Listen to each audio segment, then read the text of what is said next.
up a very sort of standard classical technique for solving constraint satisfaction problems, or CSPs, the technique of backtracking.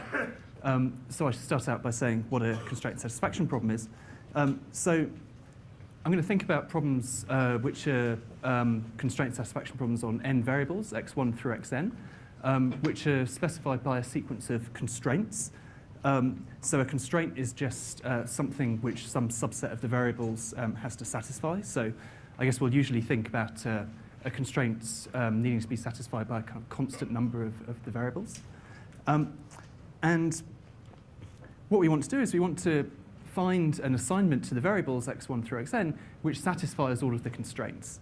Or possibly we want to list all of the assignments to the variables that satisfy all of the constraints in the CSP. And for many constraint satisfaction problems, the best algorithms that we know for either of these tasks, either satisfying all the assignment, either finding one assignment or listing all satisfying assignments, have exponential runtime in the number of variables n.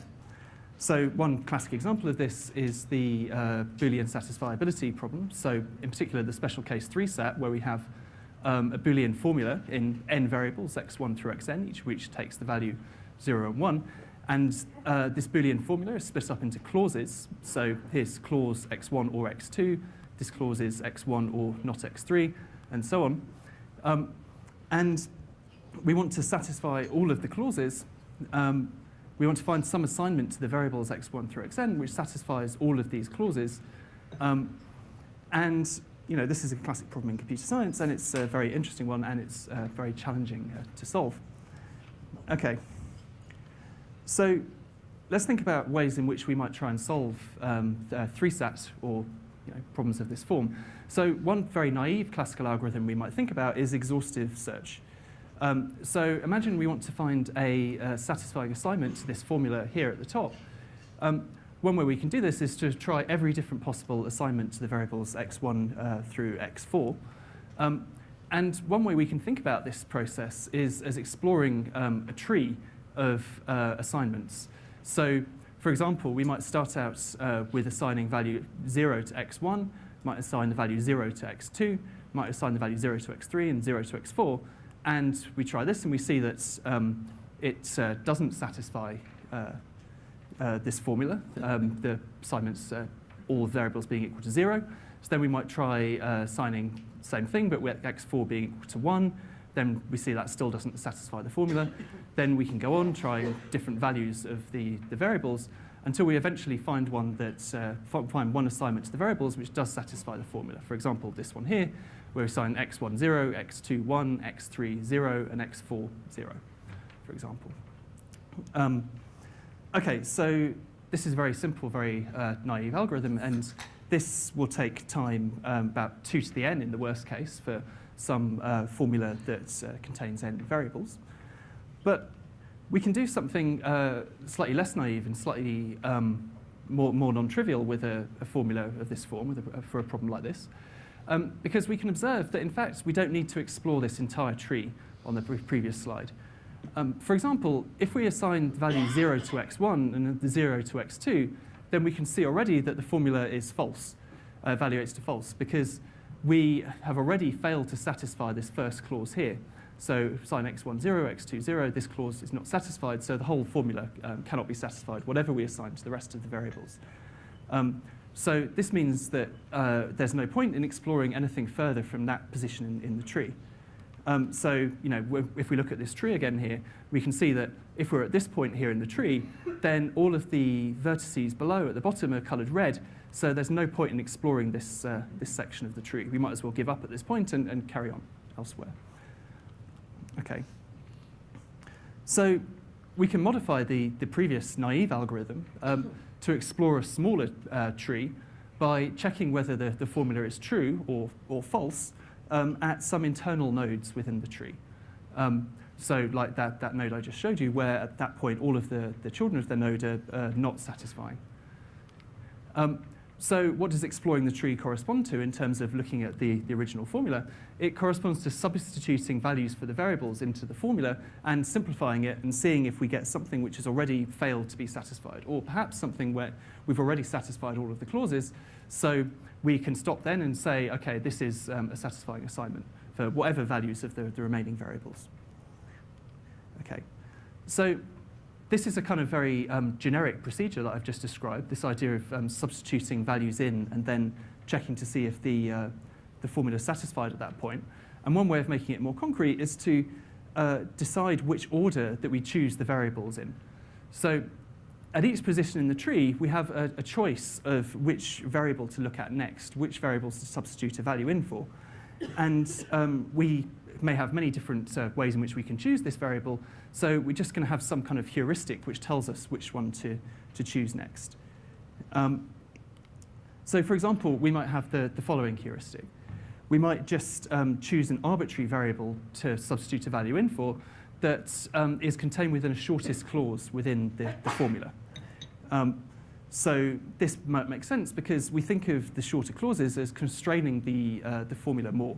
So for example, if we had a clause that just was x1, then we know that x1 has to be set to true or to 1 in order for this the formula to be satisfied. So we might as well just try x1 first and try substituting the value 1 for that. And OK, so if we do choose this heuristic to always pick a variable next which occurs within a shortest clause and substitute a value in for that variable, then we get the following smaller tree. At least, well, this is one potential tree we can get because this heuristic here that I just specified is not. There are many different. There are potentially many different shortest clauses, so you have to pick one sort of arbitrarily. But this is one possible tree that we might get if we do this. If we follow this procedure, if we choose a variable in the shortest clause, and we stop whenever we notice that the formula is not satisfied, or that it is indeed satisfied at that point, and we don't need to bother substituting in any additional values for the variables. So as I said before, if you substitute x1, 0, x2, 0, then we can see that it's already not satisfied because this clause has failed to be satisfied. On the other hand, if we substitute x1, 0, x2, 1, x3, 0, then, so I guess, so you can go through each of these clauses and you can see that all of them are satisfied if we make this substitution, at least if I haven't made a mistake. And so at that point, we know that all remaining assignments to the variables, to the variable x4, will actually satisfy the formula. So we don't need to bother exploring the tree any further. And then the same goes for the rest of the tree. So at each point, we're picking a variable in the shortest clause. And in the end, we have a substantially smaller tree than the one that was on the first slide earlier on. Instead of exploring all 2 to the n different assignments to the variables, we've explored sort of a smaller set of assignments. OK, so the algorithm that I've just kind of sketched here is a simple variant of an algorithm known as DPLL, or Davis, Putnam, Logeman, Loveland, which is actually the basis of many of the most efficient SAT solvers used in practice. So if you go online and if you download a SAT solver and you want to solve some instance of satisfiability, then the chances are it will probably be based around some variant of this algorithm. These algorithms can be surprisingly effective in practice.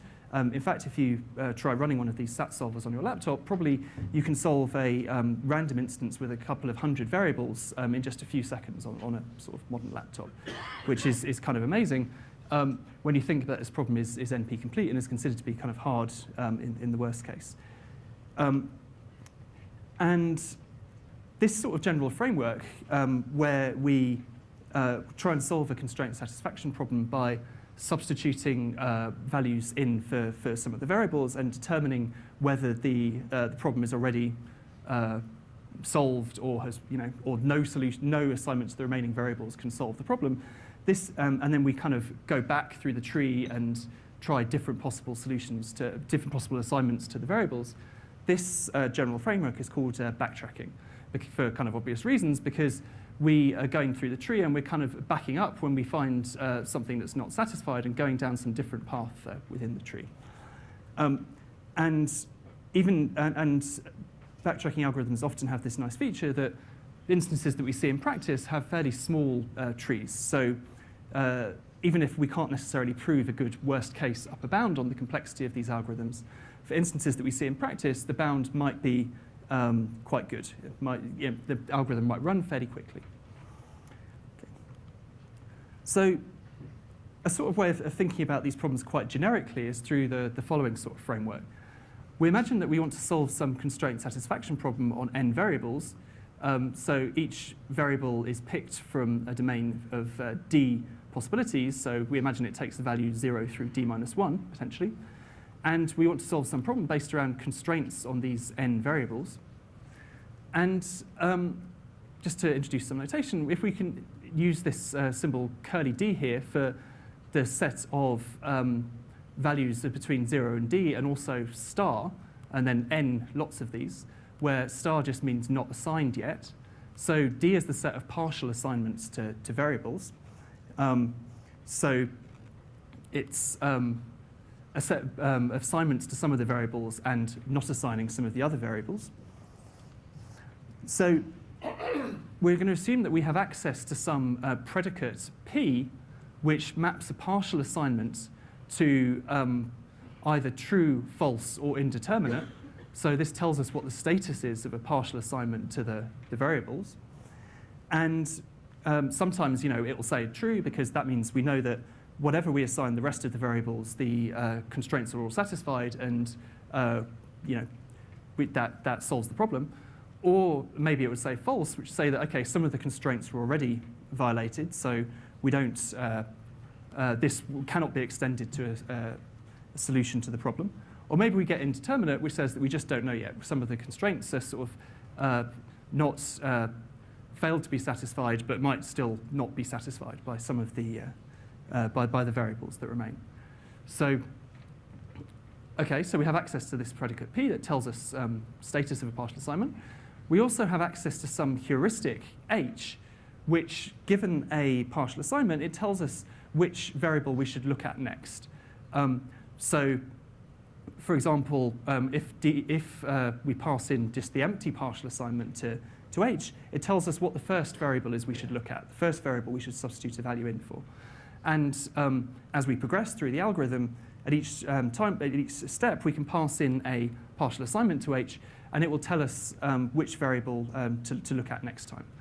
And this h, for example, could be look at a variable in a shortest clause in a SAT formula, for example. Okay, so backtracking algorithms make use of these two things, p and h, to explore a tree of partial solutions to try and find solutions to some CSP. Now, this framework also allows us to have some randomized heuristic. So something that says, OK, toss a coin and then query and look at a variable with different, depending on the outcome of the coin, look at different variables. So this notion of sort of randomized choice of the next variable can be encompassed as some distribution over deterministic heuristics h. So this setting also encompasses randomized algorithms too. OK. So imagine that we have access to these things, p and h, and we have a classical backtracking algorithm which explores the tree by making use of these p and h to tell it what to do next. Then the result I want to talk about today is that we can speed up any such classical algorithm. So if we have such a backtracking algorithm that has t vertices in its backtracking tree, so the size of the tree is t, then there's a quantum algorithm which uses these p and h functions roughly root t times. So it's root t up to some polynomial in n function, multiplicative function here, where, again, n is the number of variables. So it uses p and h this number of times, root t n to the 3 upon 2 log n, and it outputs an x such that p of x is true, or not found if no such x exists. So just to stress here that we normally think of t as being very big, perhaps exponential in n. So this is, roughly speaking, a square root improvement on the complexity of the classical algorithm, which explores this backtracking tree. Okay, so this can be improved a little bit. If we know that there exists a unique x0 such that p of x0 is true, then the dependence on n is improved a bit to square root of n log cubed n. So usually in applications we don't have this promise, but maybe it's a nice additional thing. And in both of these cases, the algorithm's efficient in the sense that it uses polynomial in n space, and it uses poly n auxiliary quantum gates per use of the p and h functions. Okay, so this algorithm just gives us one solution to the CSP. We can modify it to find all solutions to the CSP just by striking out previously seen solutions. When we find a solution, then we just modify this function p here to just pretend that that is not a solution in future. So we just run the algorithm multiple times so we can find all solutions. It's easy. As I just said, this gives us a near quadratic separation between quantum and classical complexities if we think of t as being exponentially large in n, which we often do, for example, hard instances of SAT. And an interesting point is that the algorithm doesn't actually need to know what t is. If we have a classical backtracking algorithm that's running on some particular instance, we may not know in advance how long it's going to take to run. And we don't need to know this information in order for the quantum algorithm to work, which is quite useful because instances we have in practice, we generally don't have such an upper bound on the runtime of the classical algorithm. OK, so I should mention some previous work. So back in 2000, Cerf, Grover, and Williams developed a quantum algorithm for CSPs based on a nested version of Grover's search. So the idea is that we expand the tree of partial assignments up to a certain level, and then we do Grover search down to that level, and then within that Grover search, we do Grover search in the levels below that. And this can be seen as some kind of quantum version of a particular backtracking algorithm, a sort of simple backtracking algorithm that only does a quite simple expansion of the tree. And this does give you a quadratic speedup over that backtracking algorithm. Also, for quite a long time ago, in 1998, Fahy and Gutman used continuous time quantum walks to find solutions to CSPs in backtracking trees. And they showed that for some trees, the continuous time quantum walk can find a solution exponentially faster than a classical random walk can. So this is the idea here is that we have a sort of specially designed tree where there's some kind of nice interference effects which enable a quantum walk to penetrate the tree exponentially faster than a classical walk can. Whereas the algorithm here, by contrast, gives a much smaller speedup, a quadratic speedup, but it's a speedup which holds for all trees. You don't have to have any kind of special features of the tree.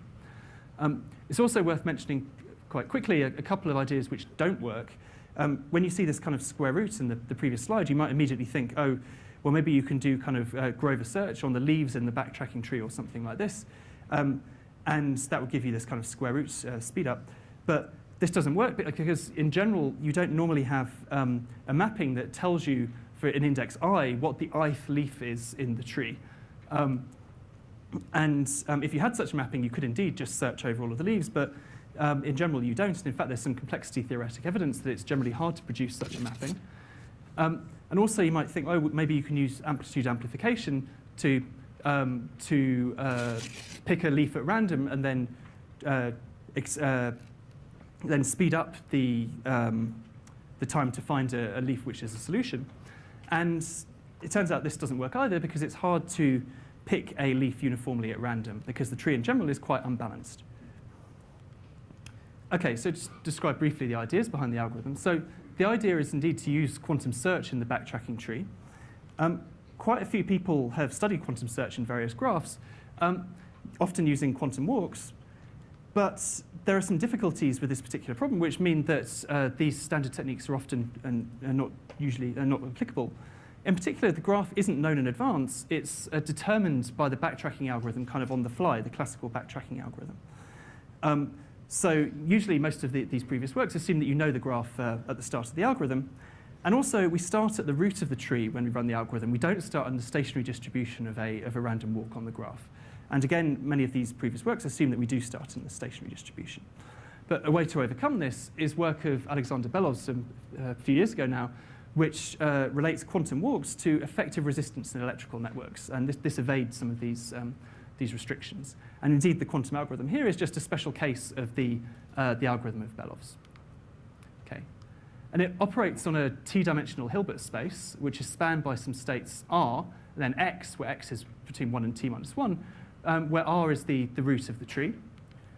And it's based around some diffusion operators, dx, where each dx acts on some subspace spanned by X and the vertices which are children of X in the tree. If X is marked, then the dx operation is the identity. If X is not marked, then it's an inversion operation in the state which is a uniform superposition of the state corresponding to the uniform superposition of that vertex X, and then the children of X. And if it's the root, then it's an inversion operation about this state here, which is a non-uniform superposition of the root and the children of the root. So the way the walk works is it consists of repeating these two operations. So we have sets A and B, which are vertices even and an odd distance from the root. And firstly, we do this diffusion operation on all vertices that are an even distance from the root, including the root itself. Then we do a diffusion operation on the vertices which are an odd distance from the root. So these are like mixing over the children of each vertex. So just to see what this looks like, if we have a tree here where we have these marked vertices here, say these are the solutions that we're kind of looking for, then these blue vertices are the ones at even distance from the root. The orange vertices are an odd distance. So the RA operation is kind of diffusing around these vertices here, the ones highlighted in blue. And the RB operation is diffusing around these orange vertices. And we repeat these operations many times. And then we apply phase estimation to this RB-RA operation, starting with the state R with this precision here, precision 1 over root Tn, and we accept if it gives us an eigenvalue of 1.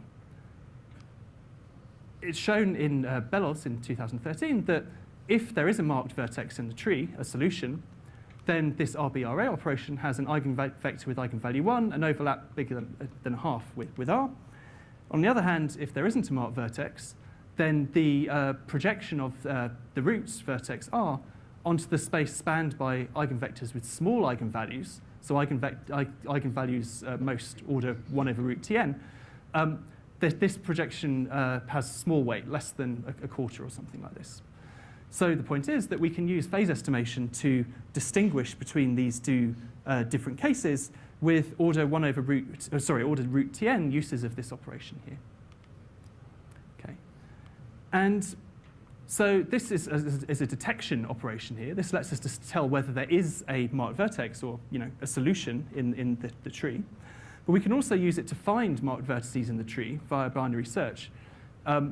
Because first we try it from the whole tree. If it outputs that there is a marked vertex, we try it on each of the subtrees rooted at each of the children of the root vertex in turn, and then we repeat this operation to find a vertex which is kind of marked, which corresponds to a solution. Turns out there's a more efficient algorithm if there's exactly one marked vertex, and this uses the fact that the eigenvector of this walk operation with eigenvalue 1 encodes the entire path from the root to the marked vertex. So this eigenvector, if we can produce it, gives us some kind of information about where the marked vertex is, where the solution is in the tree. Okay, and then finally, we just need to plug this search algorithm into the backtracking framework. So if you remember, we have access to these P and H operations, so the predicate P that tells us whether a partial solution is right, and the heuristic H that tells us which variable to look at next. And to sort of join these two ideas together, the quantum search and the backtracking, we represent each vertex in the backtracking tree by some string of indices and values, which tell us the indices and values of all of the variables that we have set so far. And then we can use these functions P and H to determine what the neighbors are of each vertex in the tree. And this lets us kind of explore the tree, and it lets us implement these diffusion operations efficiently. So this just lets us join these two ideas together and lets us use this quantum walk search to speed up the backtracking algorithm. OK, so that's everything I wanted to say. So just to summarize, if we have a classical backtracking algorithm whose tree has t vertices,